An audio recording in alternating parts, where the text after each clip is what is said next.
as each day goes by, that you are a little lighter, a little freer, a little less enamored with the troubles of your life, a little less verbal and a little less vocal and a little less giving airtime to the things that you don't want.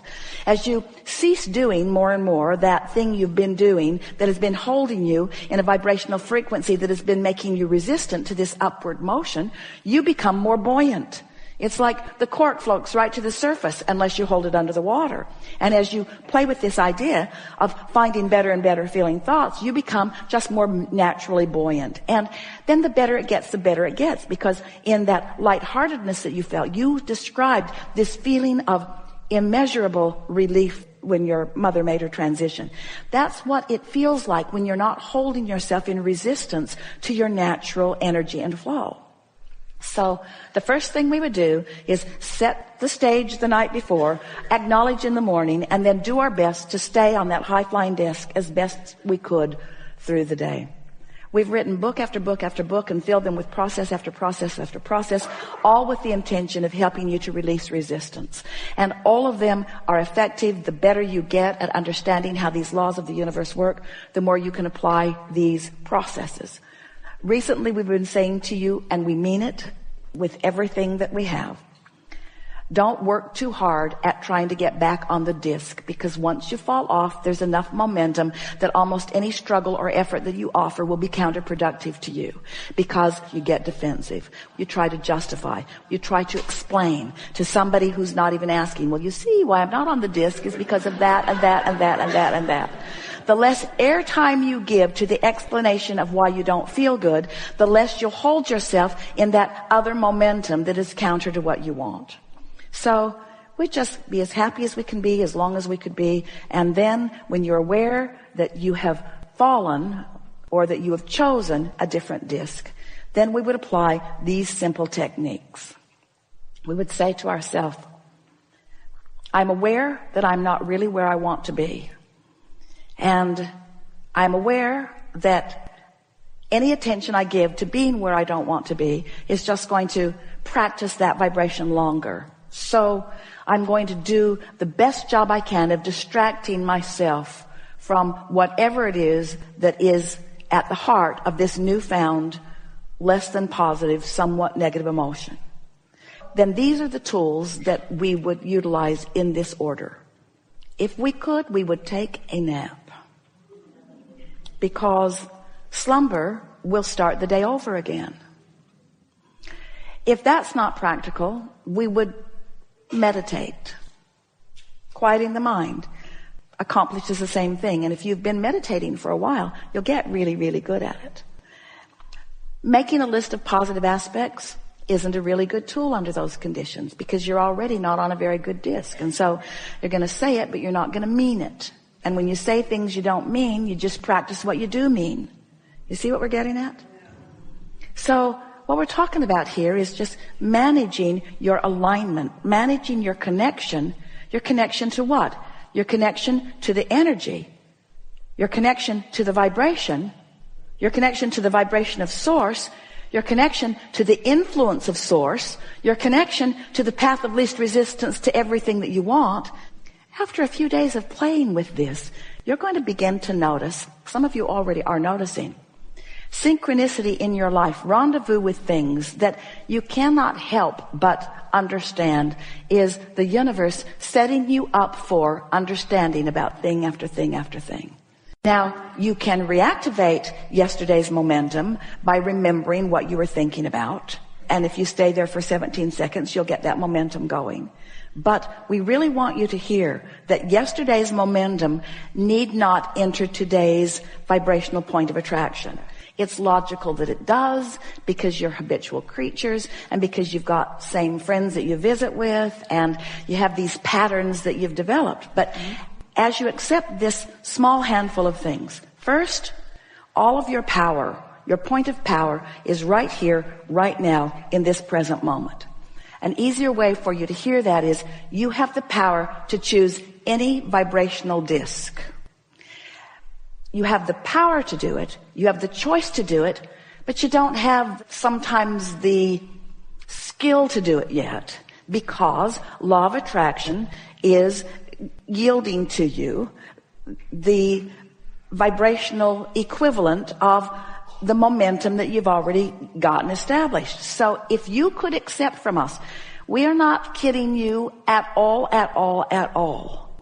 Yesterday's momentum has no power in today unless you reach into yesterday and today reactivate the thought of yesterday. You believe that? Yes. So when you get up and you know about this disc, and you know about thought, and you know about the 17-second rule, and we're not talking about food on the floor. You know that you've got 17 seconds to establish momentum, that you have choices. Then each day you do it, you'll get better and better and better at it. And so this is what we would do if we were standing in your physical shoes. We would put ourselves in our bed at night and we would say, tomorrow's going to be a whole new day, and I'm going to get off on the right vibrational foot tomorrow, and I'm looking forward to it, period. We wouldn't spend a lot of time beating any drums or making any promises to self or getting all girded up in determination. We would just softly make the statement to ourselves and then go to sleep as easily as we can. Then, in your first awareness that you are awake and aware, we would acknowledge it's a new day and a new possibility of momentum. And then we would contemplate these spinning discs that Abraham has been talking about, and we would just make a statement. I choose the high-flying disc. I choose the highest, most resistant-free vibration that I can find. And it's going to be fun to see what that choice of that disc yields for me today. And no big deal in any event. And then we would just take the day as it comes. In the first moment that there's a dip in the way you feel, you'll have conscious awareness that you've maybe chosen another disc, and you might even have awareness of what subject it was that took you there. Because you have patterns of thought, you have issues that you deal with, you have certain people that take you there, you know that you do. And what's going to happen to you after a few days is you're not going to feel protective of this high-flying disc. You're going to feel confident in your ability to get there. Maybe for a while not confident in your ability to stay there because life happens and you got stuff going on and there's momentum and there's people that you're dovetailing with, and some of them are easier to stay with than others. But gradually you'll begin to choose those conversations with others that are likely to keep you there and avoid those conversations that are not. But in the avoiding, there is the actual choosing of the other. So you can't walk through your day and say, I'm not going to talk to you because that person shows right up. Just the idea that you're not going to talk to that person puts you on the disc where they live. And then every corner you turn, there they are again. It's uncanny. They're like stalkers. They're everywhere you don't want them to be. Law of attraction, make sure of that. But as you play with this for a little while, you'll begin to notice the absolute correlation between the magical things, it will seem like magic, it isn't, that begin happening in your life. The rendezvous with thoughts and ideas and others that feel better and better and better. Until eventually you'll have this attitude, oh yeah, I choose that disc and usually I can stay there for a little while, and I can't usually stay there all day, and it doesn't matter because each day I choose it again and again and again. You just get better and better at navigating your way up this emotional scale. We want to talk about momentum, and we want to talk about influence, and we want to talk about the power of someone like your mother, who is now non-physically focused, who is pure positive energy, who holds no regrets, and who is focused upon you. So we want you to focus for a little bit on non-physical energy, whether you define it as your mother or whether Esther defines it as Jerry, or whether you call it Abraham, or whether you call it what most people refer to this non-physical energy as God, although they sort of mess it up with all of the things that they think about that. But whatever label you want to give to this non-physical energy, feel the power of it, the momentum of it, the lack of resistance of it, and therefore the potential influence of it. And know that that energy knows everything that you've put into the vortex, where it is in relationship to you, and is carving out constantly paths of least resistance in order for you to find your way exactly to all of the things that you want, with the most vivid detail that you have applied to your vortex. It is really a wonderful thing to experience. So what we're wanting you to focus upon for a moment is the feeling of that power of influence. And we want you to feel the power of that influence so strong. We want you to feel the vortexual version of it. We want you to feel the momentum of it, stronger than your earth spinning in its orbit. We want you to feel the upward motion of it. And we want you to feel its attention on you and the potential for calling you vibrationally upward to it. So here's this energy calling you upward, calling you upward, calling you upward. And if you are a cooperative component, up you go. Which means if you have not done that thing you do that holds you in a different vibration and makes you resistant to that, then up you go. Esther said, I need to start writing this stuff down because it's happening with such speed that it's intoxicating, first of all, to see how many things that the universe can orchestrate that equal for Esther evidence of that alignment. We wanted to say earlier in the conversation that what life is for all of you is this moment and how you feel, period. It's this moment and how you feel, period. We know that's sort of a boring thing to contemplate, but it is this moment and how you feel, period. That's what life is. It's always this moment and how you feel, period. And when you start at the beginning of the day caring about how you feel, noticing how you feel, and tending to how you feel, and then have awareness of how you feel, you're off and running in deliberate creation, the likes of which almost nobody that you ever know will be doing. In other words, just that little bit of conscious awareness at the beginning of the day. And then anything that you can do.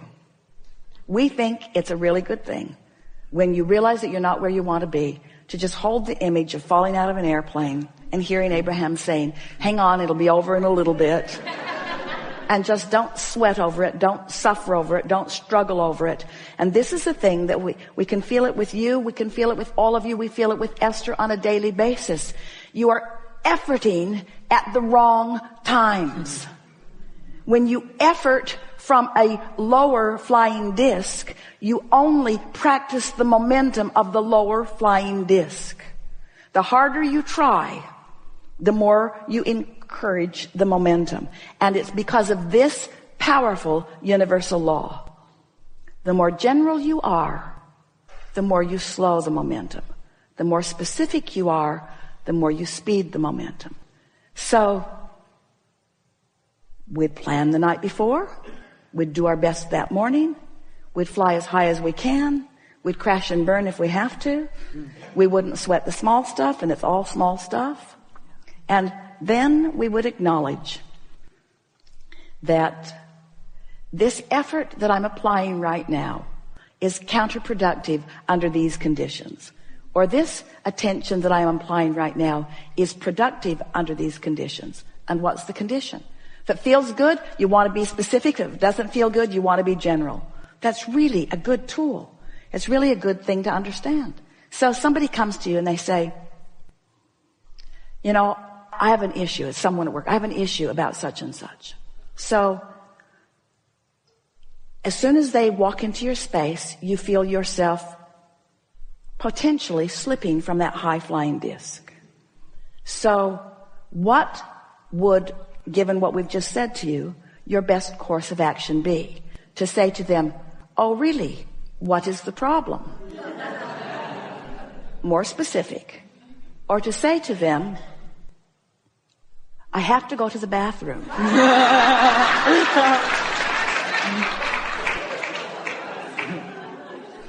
Or to say to them, you're one of the best problem solvers I've ever known. Let me know how it turns out. Or to say to them,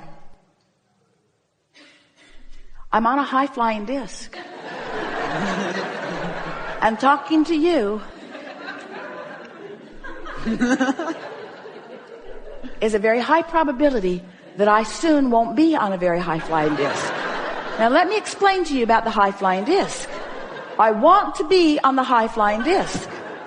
You want me to be on the high-flying disc. Now, most people aren't ready for this conversation. You really have a wonderful benefit if you're hanging around with people that do know about the high-flying disc. In other words, once you get the hang of this and you're hanging around together and somebody comes with you with some sort of problem, just point upward like, just leave it at that. Just leave it at that. Because as soon as you say, do we really want to go there? You've gone. Helpful? Very. Thank you.